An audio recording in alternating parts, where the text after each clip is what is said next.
Breaking news చూస్తున్నాం. Israel ప్రధాని Benjamin Netanyahu భారత ప్రధాని నరేంద్ర మోదీకి కాల్ చేసినట్టుగా తెలుస్తుంది. మొత్తానికైతే ఇరాన్ దాడుల నేపథ్యంలో వీరిద్దరి సంభాషణ జరిగినట్టుగా విశ్వసనీయ వర్గాల సమాచారం.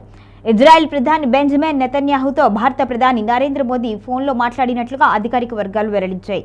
ప్రస్తుత ప్రాంతీయ పరిస్థితులు, ముఖ్యంగా మధ్య ప్రాచుర్యంలో నెలకొన్న ఉద్రిక్తతలపై ఇద్దరు నేతలు చర్చించినట్టుగా సమాచారం. ఇటీవల చోటు చేసుకున్న పరిణామాలపై ప్రధాని మోదీ ఆందోళన వ్యక్తం చేసినట్టుగా తెలుస్తోంది. పరిస్థితులు మరింత విషమించకుండా శాంతి, స్థిరత్వం కోసం చర్యలు తీసుకోవాల్సిన అవసరాన్ని ఆయన ప్రస్తావించినట్టుగా వెల్లడించారు ఈ విశ్వసనీయ వర్గాలు. ఇదిలా ఉంటే ఓమన్లో వ్యూహాత్మకంగా కీలక కేంద్రంగా మారింది అనే ప్రచారం జరుగుతోంది. ఇక భారత అక్కడ లాజిస్టిక్ సదుపాయాలు కలిగి ఉండగా ఇజ్రాయెల్ మరియు అమెరికా కూడా ఆ ప్రాంతాన్ని ఉపయోగిస్తున్నట్లుగా అంతర్జాతీయ వర్గాల్లో చర్చ సాగుతోంది. ఇరాన్కు సమీపంలో ఉన్న ఈ పోర్టు ప్రాధాన్యం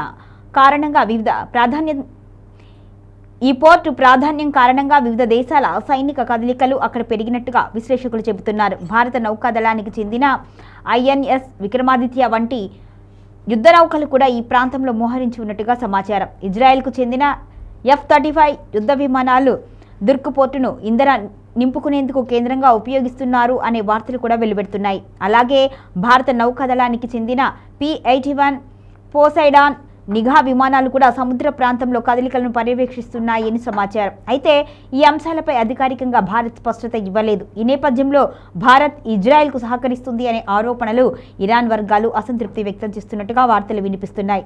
ఇక భారత్పై దాడి చేస్తాము అనే హెచ్చరికలు కూడా ఇరాన్ నుంచి వెలువడుతున్నట్లుగా ప్రచారం జరుగుతోంది.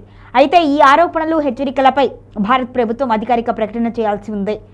మధ్యప్రాచ్యంలో ఉద్రిక్తతలు మధ్య భారత్ తన వ్యూహాత్మక సమతుల్యాన్ని ఎలా కొనసాగిస్తుంది అనేది ఇప్పుడు కీలక అంశంగా మారింది.